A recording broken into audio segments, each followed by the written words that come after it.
Evangelho de Lucas, capítulo 17, eu vou estar lendo o versículo 26 até o versículo 30.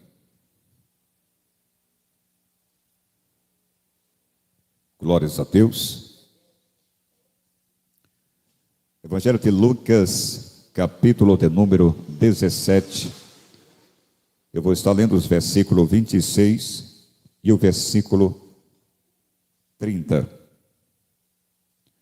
Lucas, capítulo 17, do versículo 26 até o versículo de número 30. Vamos estar lendo até o 36, melhor. 26 ao 36. Uma palavra pertinente,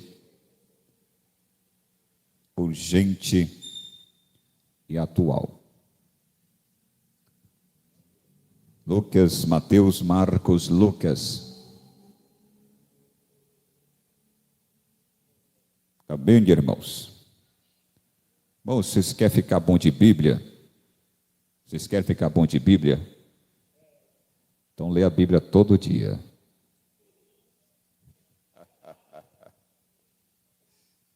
Glórias a Deus. Lucas 17, versículo 26 ao 36, diz assim a palavra de Deus. E como aconteceu nos dias de Noé, assim será também nos dias do Filho do Homem. Comiam, bebiam, casavam e davam-se em casamento. Até o dia em que Noé entrou na arca e veio o dilúvio e consumiu a todos. Como também da mesma maneira aconteceu nos dias de Ló. Comiam, bebiam, compravam, vendiam, plantavam e edificavam. Mas no dia em que Ló saiu de Sodoma, choveu do céu fogo e enxofre, consumindo a todos. Assim será no dia em que o Filho do Homem se há de manifestar. Naquele dia, quem estiver no telhado, tendo os seus utensílios em casa, não desça a tomá-los, e da mesma sorte o que estiver no campo, não volte para trás. Lembrai-vos da mulher de Ló. Qualquer que procurar salvar a sua vida, perdê-la-á, e qualquer que perder, salvar-la-á. Digo-vos, naquela noite estarão dois numa cama, um será tomado e outro será deixado. Duas estarão juntas moendo, uma será tomada e outra será deixada. Dois estarão no campo, um será tomado e o outro será deixado. Amém? Glórias a Deus. Podeis assentar, por gentileza. Tenha liberdade de estar glorificando e bendizendo esse Deus grande, magnífico e excelso. Mantenha a Bíblia aberta para que possamos aprender da palavra de Deus.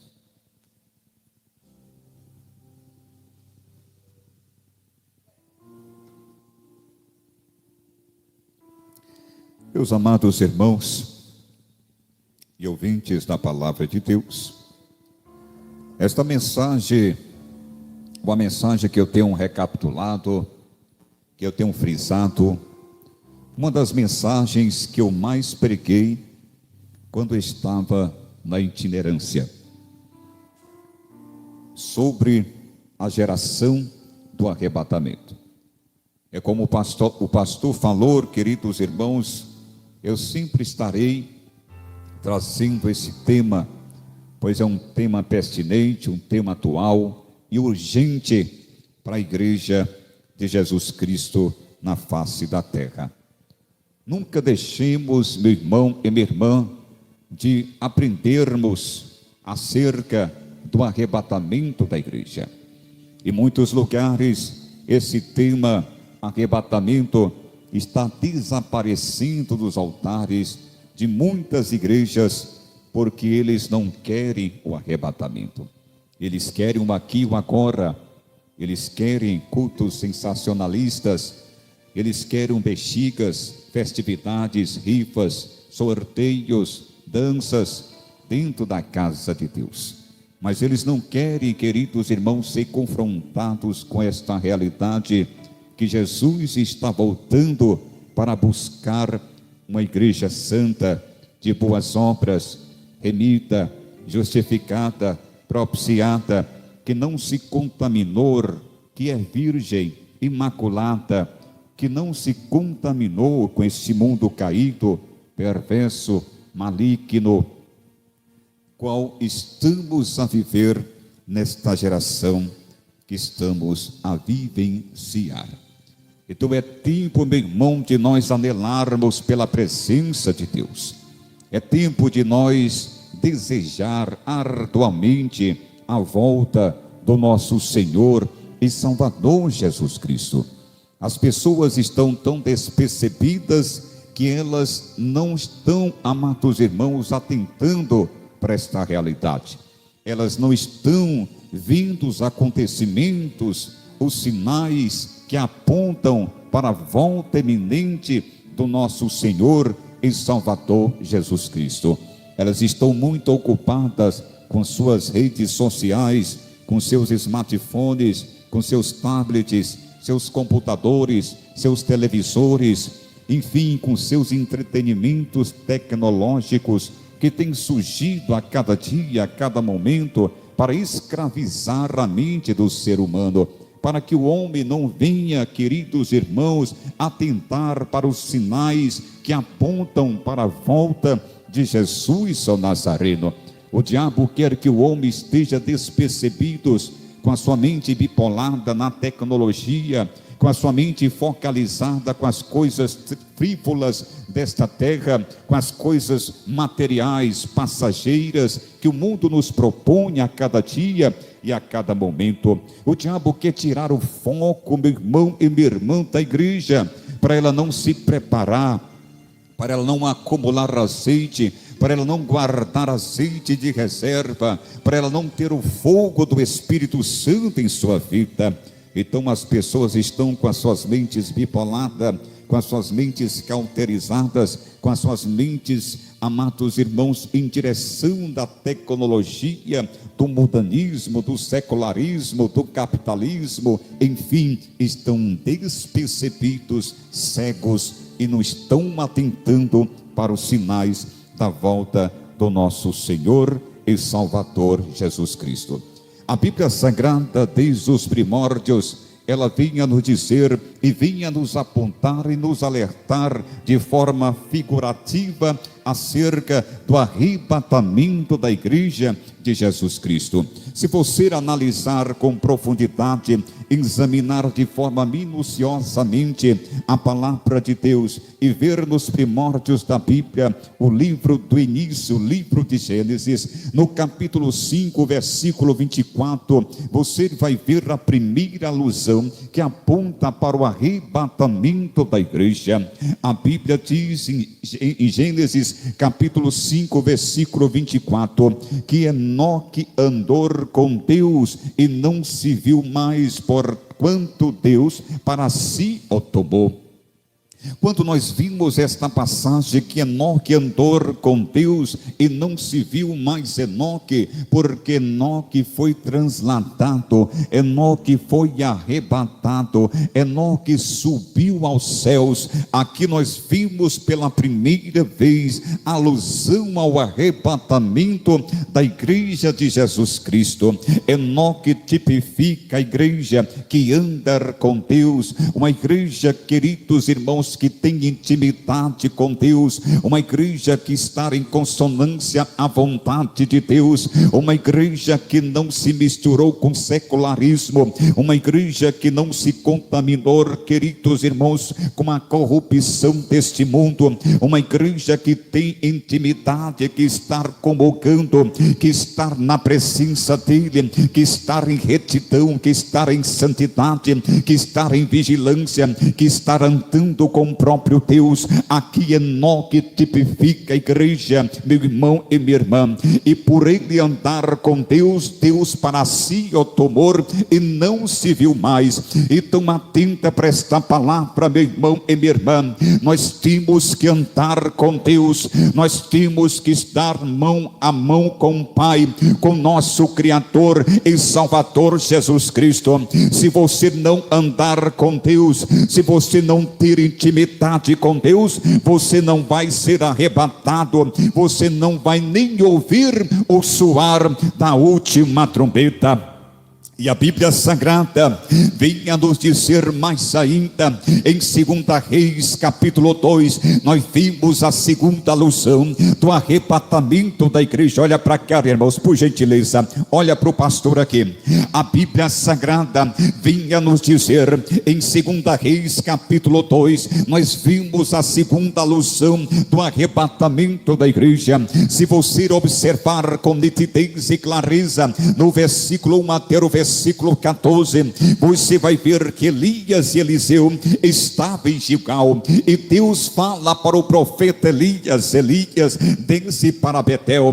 Então Elias e Eliseu desceu para Betel. Quando Elias e Eliseu estavam em Betel, Deus disse para o profeta Elias: Elias, desce para Jericó. E ali Elias e Eliseu vai para a cidade de Jericó. Quando eles estavam na cidade de Jericó, Deus disse para o profeta Elias: vai para as margens do Jordão. E ambos, como o profeta Elias e Eliseu, foram para as margens do Jordão. Quando o profeta Elias chega nas margens do Jordão, ele pega da sua capa, vede as águas se abrem em duas partes, e ambos passaram a seco. E diz a Bíblia Sagrada que quando Elias e Eliseu estavam conversando, quando Elias e Eliseu estavam andando, de repente o céu se abriu, desceu uma carruagem de fogo com cavalos de fogo e separou Elias de Eliseu, e Elias subiu aos céus no redemoinho. Aqui nós vimos, amados irmãos, a segunda alusão que aponta para a igreja que foi arrebatada, que foi transladada. A Bíblia Sagrada está dizendo que o profeta Elias tipifica a igreja que foi arrebatada aos céus. O profeta Eliseu tipifica a nação de Israel, que ficou, queridos irmãos, para o grande dia de Gog e Magog, o grande dia do conflito, onde Jesus retornará com a sua igreja, e os israelitas, a nação de Israel, reconhecerão Jesus Cristo como o verdadeiro Messias, o verdadeiro Yeshua, o verdadeiro Filho de Deus, o Rei dos Reis e o Senhor dos senhores. Desde o Antigo Testamento nós vimos algumas alusões que apontam para o arrebatamento da igreja, mas a Bíblia enfática ainda nos dizer, queridos irmãos, no Neotestamentário, no Novo Testamento, em Hebreus capítulo 10, versículo 37, porque ainda um pouquinho de tempo, o que há de vir virá e não tardará. Nós vimos a primeira promessa, queridos irmãos, que aponta para o arrebatamento da igreja. Quem está me ouvindo diz amém. Nós vimos a primeira promessa no Neotestamentário, no Novo Testamento, que faz uma promessa para a sua igreja acerca do arrebatamento. Em Hebreus capítulo 10, versículo 37, porque ainda um pouquinho de tempo, o que há de vir virá e não tardará. Meu amado irmão, Ele é fiel e verdadeiro para cumprir a sua palavra. Deus não é homem para que minta, nem filho do homem para que se arrependa. Quando Ele fala, Ele confirma. Quando Ele diz, amados irmãos, está falado. Então nós temos que crer nesta palavra, nós temos que ter esta fé, esta certeza, queridos irmãos, do que a Bíblia está nos dizendo. Ele nos fez uma promessa que vai retornar para buscar a sua igreja. A palavra de Deus é mais peripitórica ainda, a nos afirmar em Atos dos Apóstolos capítulo 1, a partir do versículo versículo 9, que após a ressurreição de Jesus Cristo, quando ele estava no Monte das Oliveiras, juntamente com seus apóstolos, algumas pessoas que estavam como testemunha, diz a Bíblia Sagrada, que quando Jesus estava dando algumas instruções para os seus apóstolos, ele foi tomado para os céus, ele começou a levitar, ele começou a subir, amados irmãos, e de repente aparece dois homens de branco, que eram dois anjos, e disseram para eles: varões galileus, porque estáis olhando para o alto? Este Jesus que foi tomado dentre vós há de vir da mesma maneira que viste subir. Meu irmão, é outra promessa que a Bíblia Sagrada está se referindo à volta eminente do nosso Senhor e Salvador Jesus Cristo.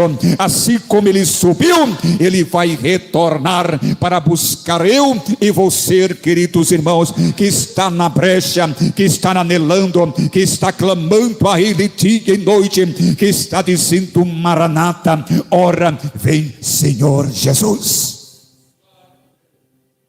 Você está anelando pela presença dele?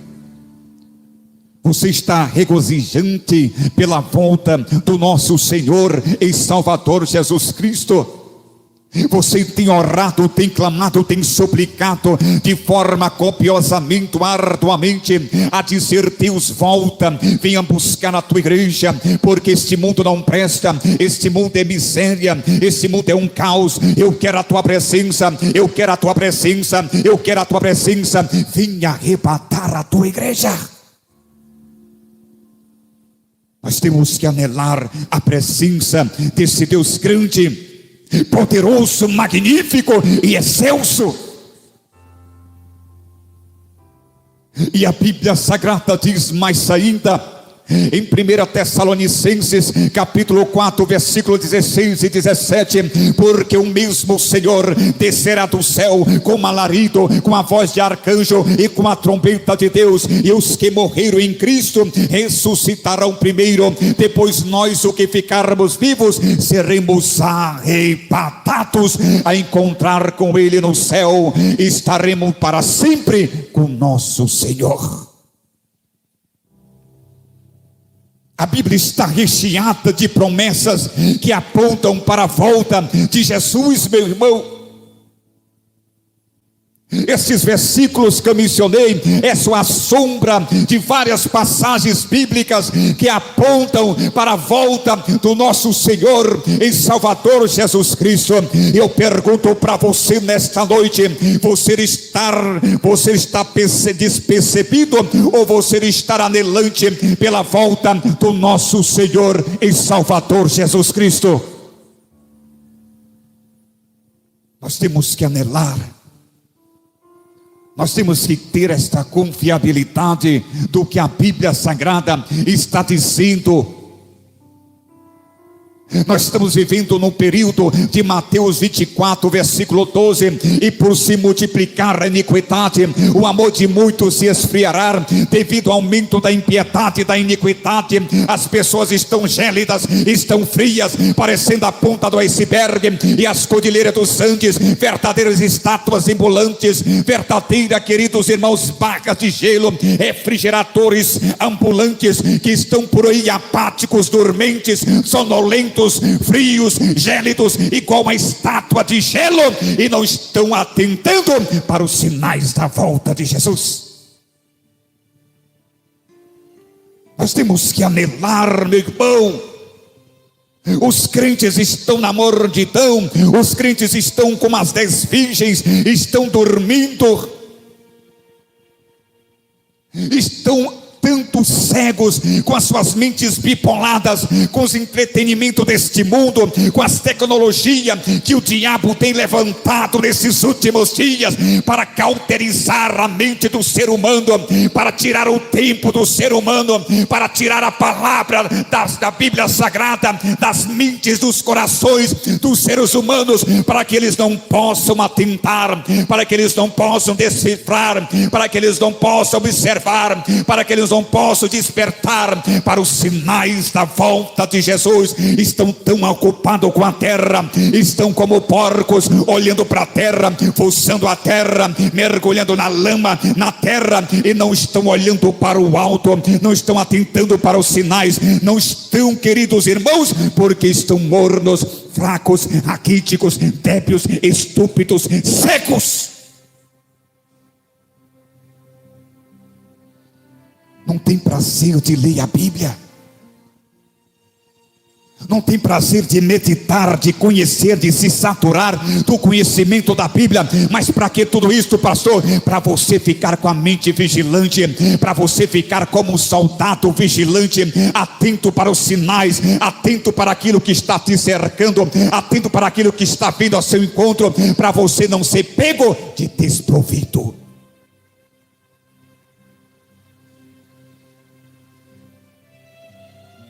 E a Bíblia vinha nos dizer, Jesus aqui, amados irmãos, dizendo que a volta dele será semelhante à geração de Noé. A Bíblia diz que aquela geração comia, bebiam, compravam, vendiam, casavam e davam-se em casamento.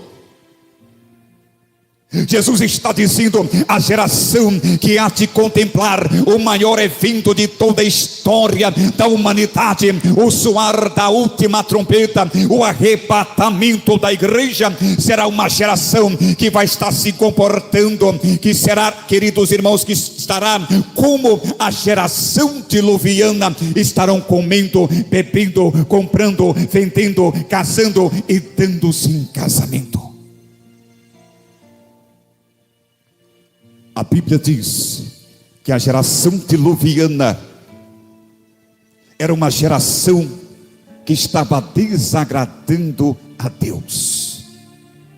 A Bíblia Sagrada diz em Gênesis capítulo 6, a partir do versículo 5, que Deus lá do alto olha para a terra e viu que a maldade do homem se multiplicara, queridos irmãos, sobre a face da terra, e que desde o seu coração era amar continuamente. A violência e a maldade estava germinando, estava brotando nos corações dos homens, ao ponto do versículo 11, veio nos dizer que a terra estava corrompida diante de Deus, e encheu-se a terra de violência. Havia maldade, havia corrupção, havia violência sobre a geração diluviana, ao ponto do versículo 6, Deus ter se arrependido de ter feito o homem sobre a face da terra, por causa da maldade, da corrupção e da violência. E eu pergunto para você nesta noite, meu irmão, você que está nos assistindo, olha como está este mundo, olha como está esta geração. Será que esta geração não está como a geração diluviana? Nós temos um período de festividade, um período que as pessoas estão comendo, estão bebendo, estão se prostituindo, usando entorpecente. Aquela geração estava entregue ao hedonismo. O prazer, queridos irmãos, era a prática de vida para aqueles moradores. E esta geração moderna não é diferente da geração de Noé.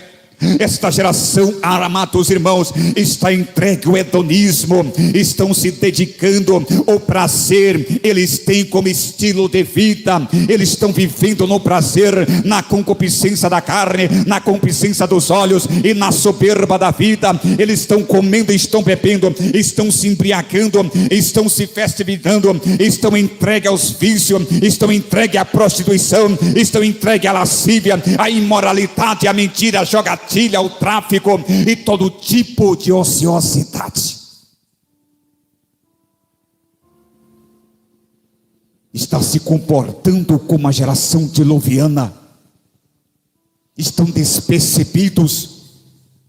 Eles estão vivendo como se Cristo não há de retornar para buscar a sua igreja. Estão vivendo os prazeres carnais, as concupiscências da carne. Eles não anelam, não desejam, não querem a presença de Deus em suas vidas. Eles estão virando as costas para Deus, eles estão desprezando a Deus, eles estão vituperando o Evangelho, eles estão escarnecendo aquilo que é santo, eles estão profanando aquilo que é consagrado a Deus. Eles não querem Deus. Aquela geração estava mergulhado na promiscuidade.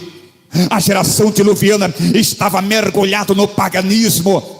A geração diluviana estava mergulhado na prostituição. A geração diluviana estava mergulhado no adultério. Quando a Bíblia Sagrada está dizendo que eles casavam e davam-se em casamento, a Bíblia estava dizendo, eles estavam casando, estavam se divorciando, estavam casando novamente. O casamento estava sendo banalizado, o casamento estava sendo vituperado, o casamento estava sendo profanado. Aquilo que Deus estabeleceu para a união monossomático heterossexual, o diabo estava banalizando, estava distorcendo, estava violando aquilo que é santo entre um homem e entre uma mulher. O casamento não tinha valor, estavam adulterando, estavam casando 1, 2, 3, 4, 5, 10, 20ª vez, vivendo no adultério.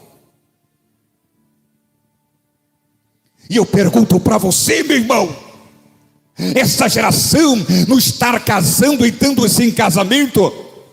E o que mais me choca, que no meio da igreja, no meio dos evangélicos, que assim eles dizem, estão no segundo casamento, estão no terceiro, estão no quarto, pastores carnais e promíscuos, filho de Belial, está a escandalizar aquilo que é santo, aquilo que é puro, aquilo que é inviolável, aquilo que é divino, aquilo que Deus estabeleceu entre o homem e a mulher. Pois a Bíblia Sagrada diz que o casamento é monossomático, os dois se tornam uma só carne. O casamento é vitalício, é até a morte vos separe. Agora eu pergunto para você, como é que esse pastor carnal mudando, filho de Belial, terreno porta larga, vai dar testemunho para os fiéis que está no segundo, terceiro e quarto casamento? Se tiver um casal brigando, pastor, vou me separar. O conselho desse pastor carnal que está no segundo, terceiro casamento: separa, filha, separa, larga desse cabra, larga desta cabra, arruma outro, faz com eu tenho 50 anos, arrumei uma mulher de 20 anos.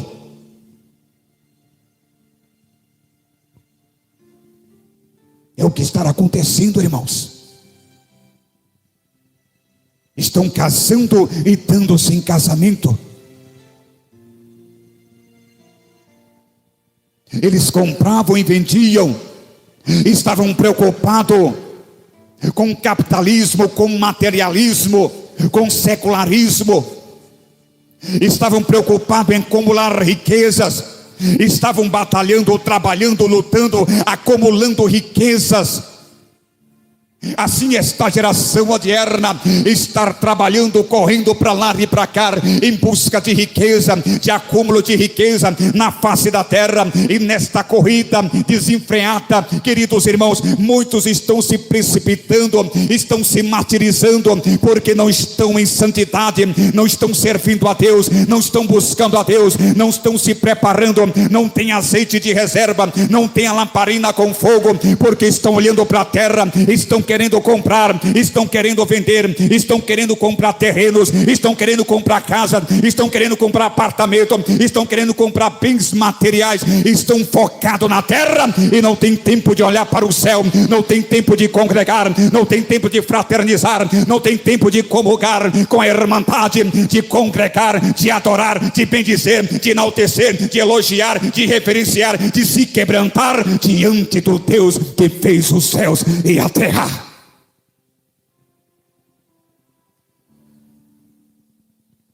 Esta geração está mergulhados nas profundezas das trevas.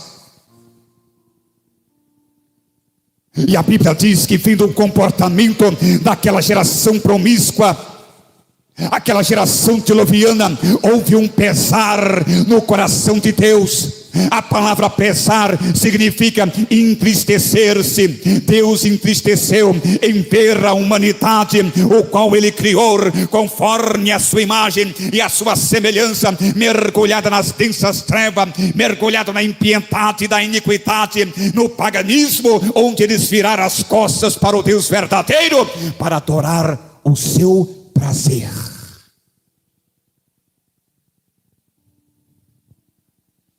É o que está acontecendo hoje, irmãos.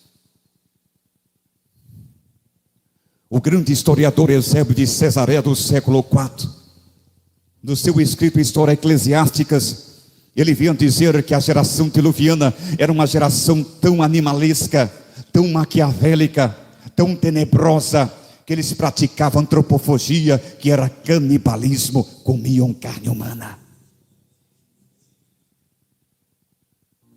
E tu acha que esta geração não está presenciando isso? Você acha que esta geração não está vivendo isso?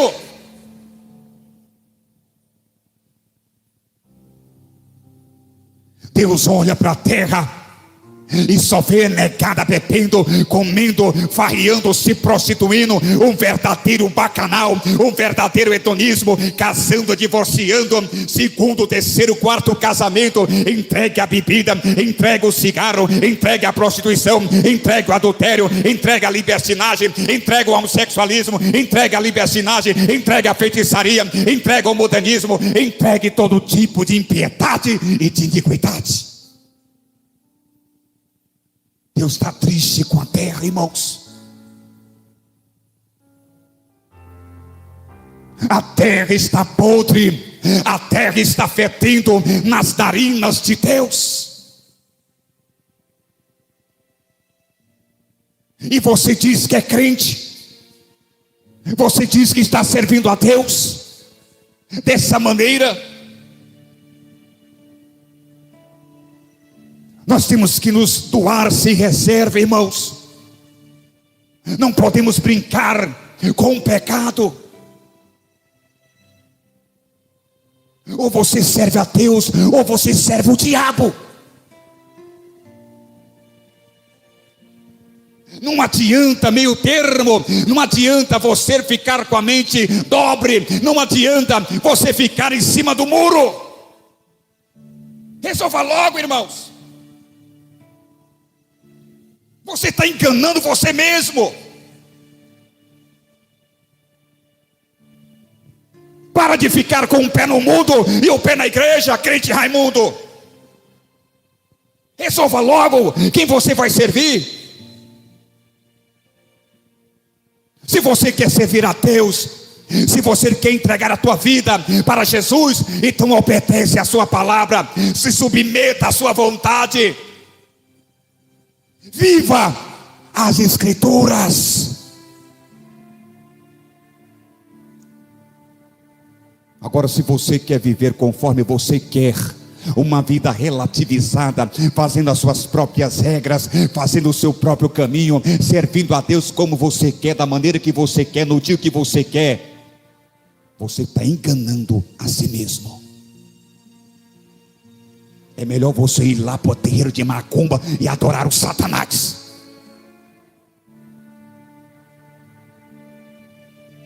Porque você está brincando com aquilo que é santo.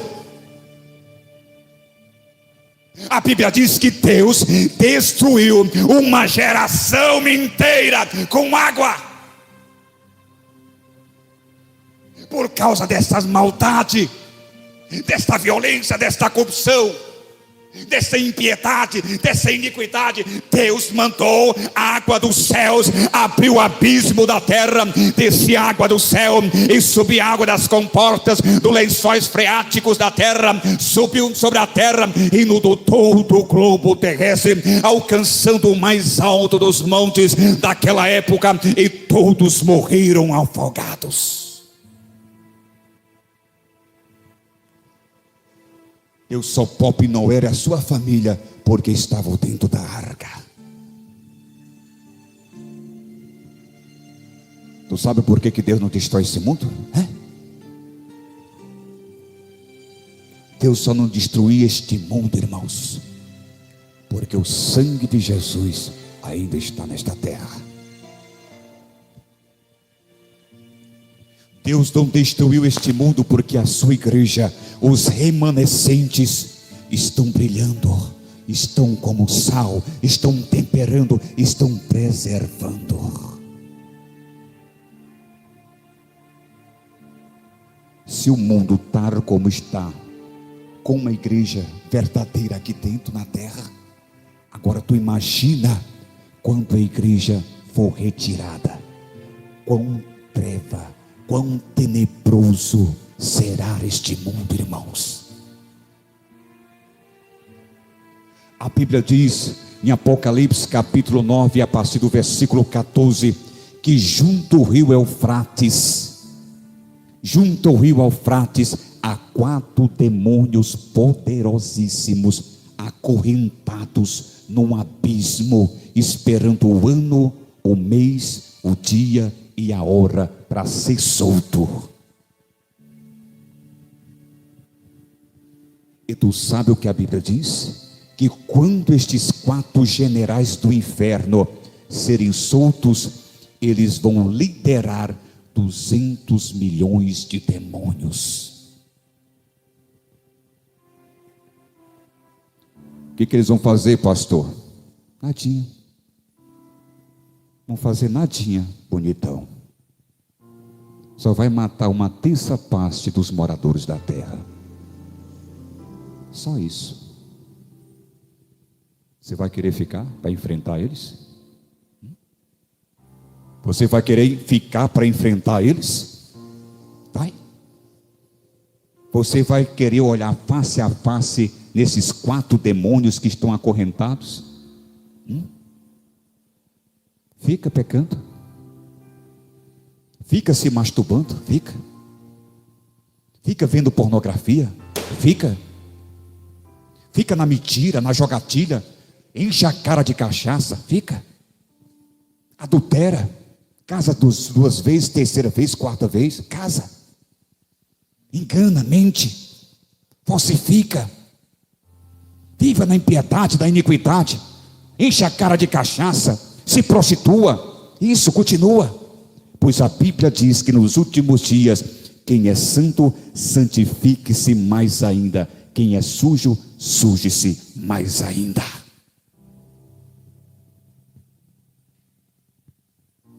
Você está pensando que Deus está mendigando? Você está pensando que Deus está mendigando louvor e adoração? A Bíblia diz: se ninguém clamar a Ele, Ele faz que as pedras clamem. Deus é Deus, irmãos.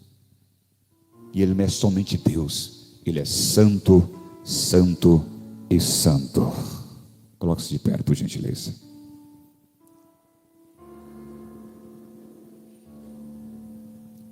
Eu preguei só a introdução da mensagem, irmãos. Ainda tinha a geração de Ló. Ainda tinha a mulher de Ló. Se eu for pregar essa mensagem todinha, é 1h30 para me pregar todinha. Mas eu não quero ser fadonho. Já tenho pregado essa mensagem várias vezes. Eu já viajei em muitas cidades, perdi a conta de tantas igrejas que eu já preguei. E a mensagem que eu mais preguei foi essa aqui, a geração do arrebatamento. Foi um tema, deu até escrever uma apostila titulado A Geração do Arrebatamento. Sim, escrevi 2 apostilhas. Geração do arrebatamento e o fogo de Deus. As 2 mensagens mais pregadas. Amém, irmãos? Que nós viemos despertar, irmãos, nesses últimos dias. Que a igreja de Jesus venha despertar, porque nós estamos vivendo no mileniar da volta de Jesus. Quem é santo, santifique-se mais ainda. Quem é injusto, pratique mais injustiça. Então vamos nos santificar a cada dia. Vamos nos comprometer em observar e obedecer a palavra de Deus. Amém, irmãos?